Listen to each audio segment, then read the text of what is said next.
I don't know. Maybe I should have seen it coming.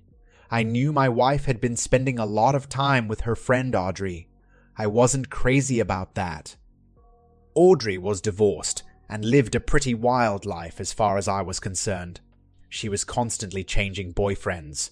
I couldn't keep up with them, but then I had no reason to try. I really didn't like her. Even so, I never tried to come between her and my wife, Linda. Looking back, maybe that was a mistake. I don't know. All I do know is that she was instrumental in convincing my wife to rip my heart out. Linda and I had been married for 17 years. We had a 15-year-old daughter, Tanya. Our son, Clay, was 2 years younger. We lived, as I guess most suburban families do. Linda worked in a doctor's office, and I was pretty successful at selling computer software. We had a nice home, 2 nice cars, and a wonderful family life, at least as far as I was concerned. The first indication I had that Linda didn't exactly share my utopian view of things was when I came home one Friday night to see her and Audrey sitting at the kitchen table. Audrey looked as smug as ever, but I thought Linda looked a little worried. It didn't take a genius to figure out something was up. "Hi, darling," Linda said, while standing to give me a kiss. "Hi, honey," I responded, putting my briefcase down and wrapping my arms around my lovely wife. After we kissed, I glanced at Audrey and greeted her with a simple hi. "I'm going to run upstairs and change," I said, reaching down for my attache. "Okay, darling. Would you like a cup of coffee?" She seemed to be searching for words. "Audrey and I have something we'd like to talk to you about when you come back down." "What?" I asked, figuring there was no time like the present. "Well, why don't you go up and change, honey? I'll get your coffee and we'll talk when you come back down, okay?" I looked into her eyes for some sign of what it was all about. She was definitely anxious about something.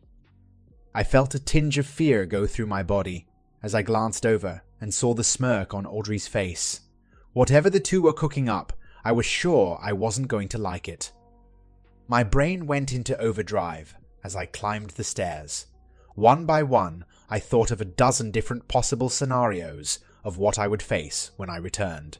None of them, however, prepared me for what actually happened. It took me only a few minutes to change from my suit and tie into a pair of casual slacks and a polo shirt.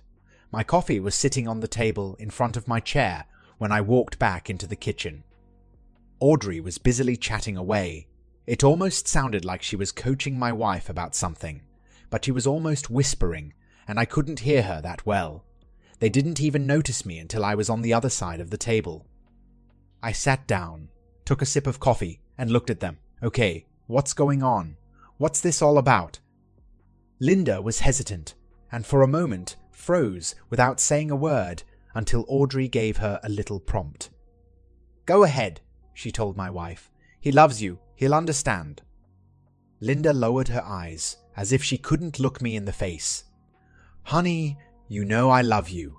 Very much, so please don't take this the wrong way. Well, I want to go out on a few dates with Audrey. Not all the time," she blurted out, "just once in a while."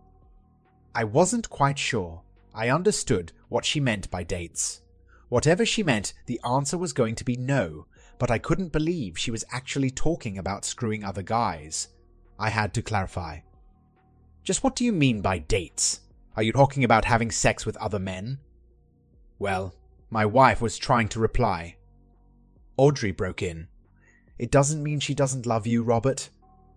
I was going to cut her off by telling her I was talking to my wife, but decided to let her speak. I knew this wasn't my wife's idea. It had Audrey's name written all over it, but I wanted to see if I could figure out how the hell she got Linda to go along. She continued, "It's just sex. It doesn't mean anything. We were talking and she told me that besides you, she's only been with one other man in her whole life. That's ridiculous, Robert. I'm sure you've had a lot more women than that. She needs to get out and have a little fun." I looked back at my wife. "So, sex with me isn't fun?" Linda finally looked up at me. I tried to mask the pain in my face, but I don't think I was doing a very good job. "Honey, I didn't say that," responded Audrey, again heading Linda off.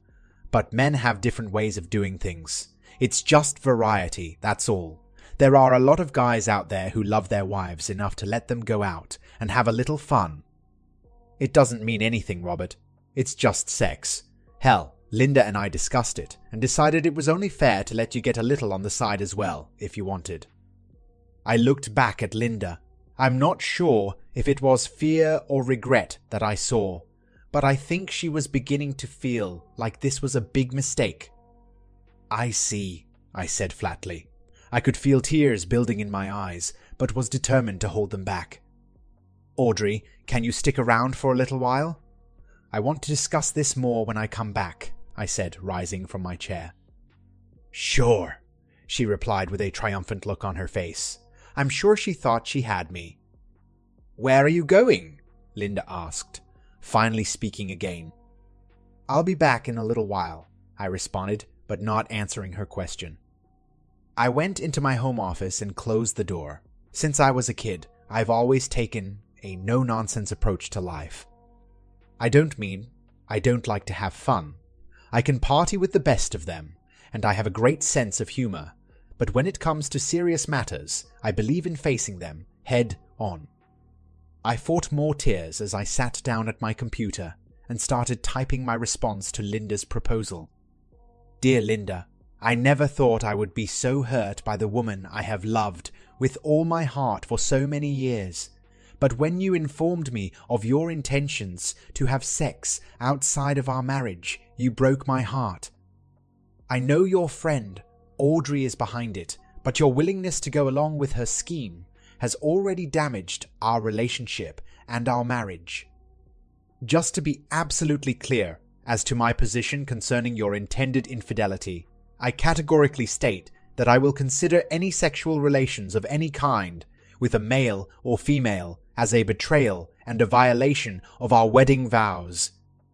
To further clarify, sexual relations include any oral or physical stimulation in a sexual manner, either given or received. Should you disregard my feelings in this matter and continue with your adulterous quest, here's what will happen. 1. On Monday morning, I will immediately file for divorce. 2. I will contact our parents and everyone we know to inform them of our impending divorce and explain exactly why I took the action I did. 3. I will sit down with the children and explain the reasons we are divorcing. 4.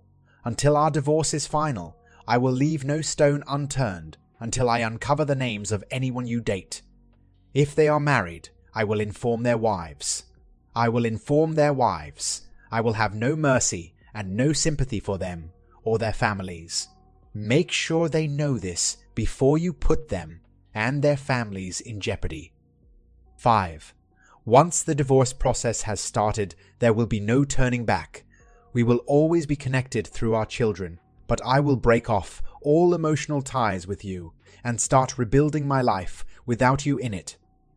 My dear, you have a choice to make. Above are the consequences should you make good on your threat to have sex with other men. However, should you decide you would rather continue in this marriage, there will be conditions. As I have already stated, revealing your intentions for having extramarital sex has hurt me more than I ever thought I could be hurt. At this point, I don't know if I can forgive you or if the damage to our marriage can be repaired, but I am willing to try, providing you accept my terms. They are 1. Immediately cut all ties with Audrey.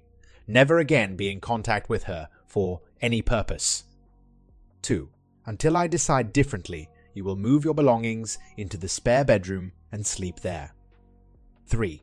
You will make an appointment with your doctor and be tested for sexually transmitted diseases.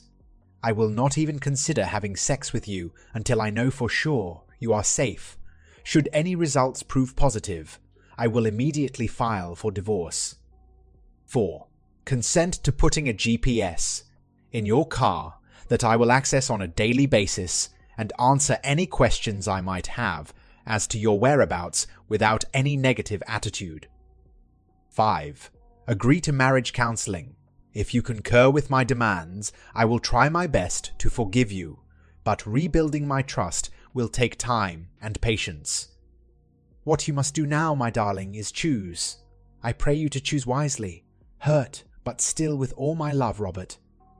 I put these people in the carbon copy. Audrey Simpson, Mr. and Mrs. Darrell Hoskins, Mr. and Mrs. Bryce Anderson, Mr. John Coulter, attorney at law.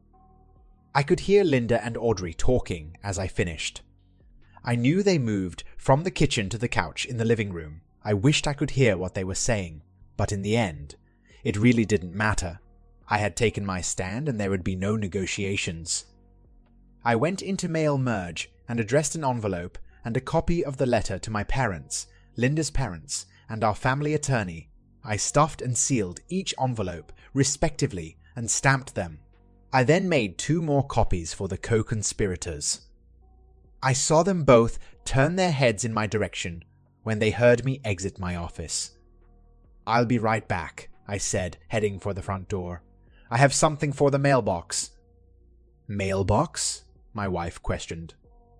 I was out the door before she could complete what she was saying. I walked to the corner and mailed all 3 copies of my deposition. A few minutes later, I was back. I approached both women, sitting on my couch, and handed them each a copy of my statement. "What's this?" Linda queried. "Have you considered what we talked about?" "Yes, I have," I countered. "You hold in your hand my thoughts on the subject. I wanted to spell them out in black and white to make sure there are no misunderstandings." They both tentatively started to unfold their paper. I carefully watched Linda's face as she read. Tears immediately flooded her eyes. "You bastard!" screamed Audrey. "What kind of a prick are you? Come on, Linda," she said, taking my wife by the hand. "Shut up!" my wife yelled, jerking her hand from Audrey's grip. "He's my husband and I love him. Nobody, including you, is going to call him names in my presence." The look of shock on Audrey's face was priceless. "Out," my wife continued. "I want you out of my house and out of my life. I don't ever want to see or hear from you again." Linda stood and lifted Audrey up by the arm.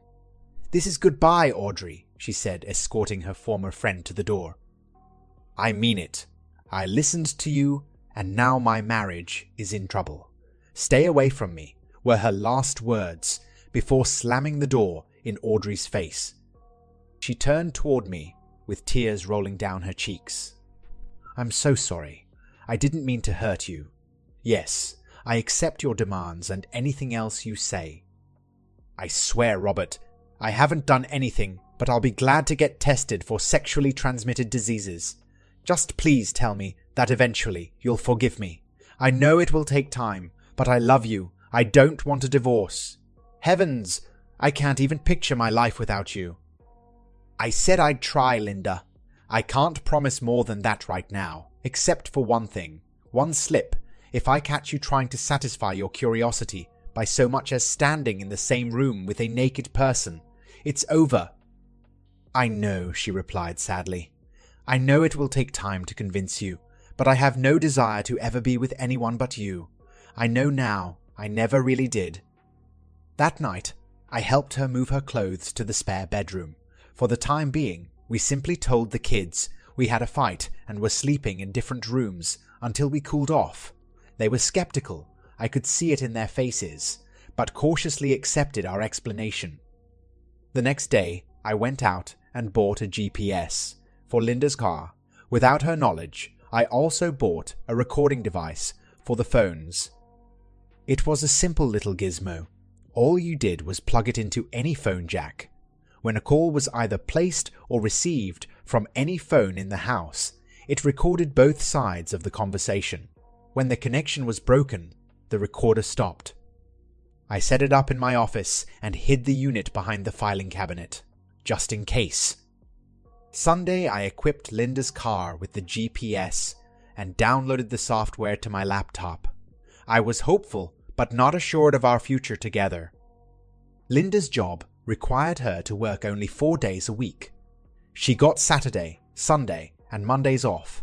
Needless to say, I kept my eye on that GPS signal all day at work, on Monday. She went to the grocery store at about 10 o'clock. Other than that, the car never left the drive. I was still very apprehensive and anxious to review the phone tap. When I got home that night, the kids were doing their homework at the kitchen table while Linda was cooking dinner. "Hi, honey," she said, rushing over to give me a kiss. I saw the disappointment in her eyes when I turned my cheek to her. "Can we talk later tonight when the kids are in bed?" she quietly asked. Again, my heart started to beat like a drum. "Yeah," I answered, already feeling my anxiety. After supper, I spent some time with the kids, then announced that I had some work to do and retired to my office, closing the door behind me. I plugged a set of headphones into the recorder to make sure no one but me could hear it. For a moment, my heart sank when I heard the first call. It was from Audrey. "Hello," my wife answered on the second ring. "Hey girlfriend, is he at work? Can you talk?" "Audrey, was I not clear the other day? I don't want to talk to you. You are no longer my friend. Get that through your head." "Oh, come on, Linda. Who knew Robert would take it like that? I had no intentions of ruining your marriage." "I don't care, Audrey. The first condition Robert had in his letter was that I drop you as a friend, and I'm not taking any chances on messing up. If you ever try to contact me again, I will tell everyone that you tried to sabotage my marriage. I mean it. I don't ever want to talk to you again." With that, the line went dead. My heart started beating again. Maybe there is a chance for us, I thought. The next call was from her parents. Wow, did she get it from them? "Hello," I heard Linda answer with a sigh. I think she thought it might be Audrey again. "Linda, I just got a very strange letter from Robert. What is this all about?" "Oh, hi, Mom. Yeah, I made a very big mistake." "Mistake? Did you really tell Robert you were going to have an affair?" "Well, not quite an affair. You know my friend Audrey. Well, she..." Before she could go on, she heard her dad's voice through the phone. "Who is that? Are you talking to Linda? Give me that phone. Hello?" "Hi, Dad," she answered with a shaky voice. "What the hell is wrong with you? Is this how we raised you? To cheat on your husband? How can you even think of such a thing? I'm ashamed of you. We're both ashamed of you." I could hear Linda sniveling as she tried to answer him. "I'm sorry, Dad. I'm so sorry. I know I've hurt you and Mom. I've certainly hurt Robert. I'm so sorry." I could hear her crying harder. Her dad heard her as well. It seemed to quell his anger a little. His voice was a little calmer when he spoke again. "I don't understand what got into you, girl. I sure as hell hope you told him you'd abide by those rules he put down." "Yes, Dad. I've already dropped Audrey as a friend. I told her I never wanted to talk to her again. I can't have the sexually transmitted diseases tests done where I work. I would be too embarrassed, but I'm going to call an out-of-town clinic and have it done there. I'm also going to be the best wife a man could ever want, Dad. I know how lucky I am to get a second chance. Believe me, I won't blow it." They continued to talk a little longer. Then her mother got on the phone again. By the time they were done, all three were bawling. The most enlightening call was from Linda to my mother. "Hi, Mom." "Linda, hi, honey. It's so good to hear from you. How is everything?" "Obviously, you haven't received Robert's letter yet." "Letter? No, is everything all right?" my mother inquired. "Well," Linda wanted to reply. "What is it, Linda? What's wrong? Are the children okay? Did something happen to Robert?" I could hear the panic in Mom's voice. "No, Mom. The kids are fine. Robert's fine. Well, I did something really stupid and it's hurt our marriage. Robert's threatened to divorce me and..." "Divorce? What did you do?" my mom inquired. "I told him I wanted to date other men," she told my mom. "What? Why would you say something like that?" "I don't know, Mom. It was stupid. I let a friend of mine fill my head with a bunch of nonsense. She's single, and she's always going out with different guys. She's got all these stories about having sex with them. She says no two guys do it alike. Some are better than others, but everyone is different. She made it sound like I was missing out on so much fun all the time. She kept telling me I should get out there and experience what life had to offer. She said she could line me up with as many guys as I wanted. We could double date. She just kept talking, and like an idiot, after a while, I started to listen to her. "Linda, you're married. She's single. That's a big difference," my mom replied. "I know," my wife responded, but she introduced me to a friend of hers, a married friend. Her name was Betty. She said her husband let her go out with other guys all the time. She said he loved her so much he wanted her to have fun. After all, it was just sex. The two of them got together and tried to convince me Robert would do the same because he loved me. Inwardly, I knew he'd never go for it, but I kind of followed their lead. I never stopped to think how much it would hurt him. The pain in my mom's voice came through loud and clear. "Oh, Linda, how could you?" she sobbed. "I'm sorry, Mom. I'm so sorry," Linda replied. "What happened? Did he leave you? What about the kids?" "No, he didn't leave me. He gave me an ultimatum. Dump the girlfriend who talked me into it and give up any notion of sleeping with anyone else, or divorce. We're also going to go to a marriage counselor." He sent out a letter explaining our situation. It went to my mom and dad, you and Dad Anderson, and to our attorney. My mom and dad already got it, but I figured it'd take another day to get to you guys. You could hear my mom crying. "Linda, I don't know what to say. I never thought you could be so cruel. I hope for your sake Robert loves you as much as I think he does. If I'd done something like that to Bryce, I would have been out on my arse in a hurry." "I know, Mom." Now it was Linda who was crying again. "I promise I'll never hurt him again. I came real close to losing him, but I'm going to show him how sorry I am every day for the rest of my life. Please forgive me." Listening to both of them crying was causing my own eyes to well up. At about 10 o'clock that night, we made sure the kids were in bed and then sat on the couch for our talk.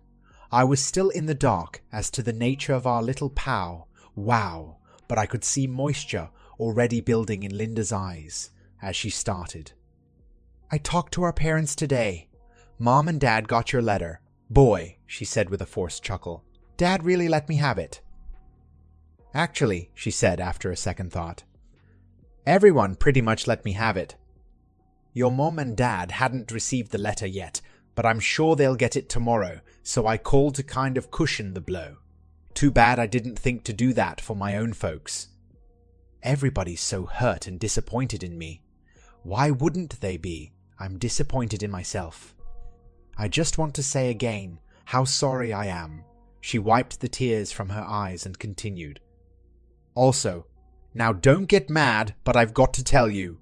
Audrey called too. I guess she thought I was kidding when I said we were no longer friends. Anyway, I told her that if she ever called me again, I'd tell everyone how she tried to sabotage my marriage. She doesn't have many women. Friends and I don't think she's willing to take a chance of losing the few she has, so I doubt I'll hear from her again. Even though I knew all about them, I was glad she told me about the calls. I took her hand, smiled, and thanked her for being honest with me. The following week, Linda went in for her sexually transmitted disease tests. To tell you the truth, I never really believed she had actually cheated on me.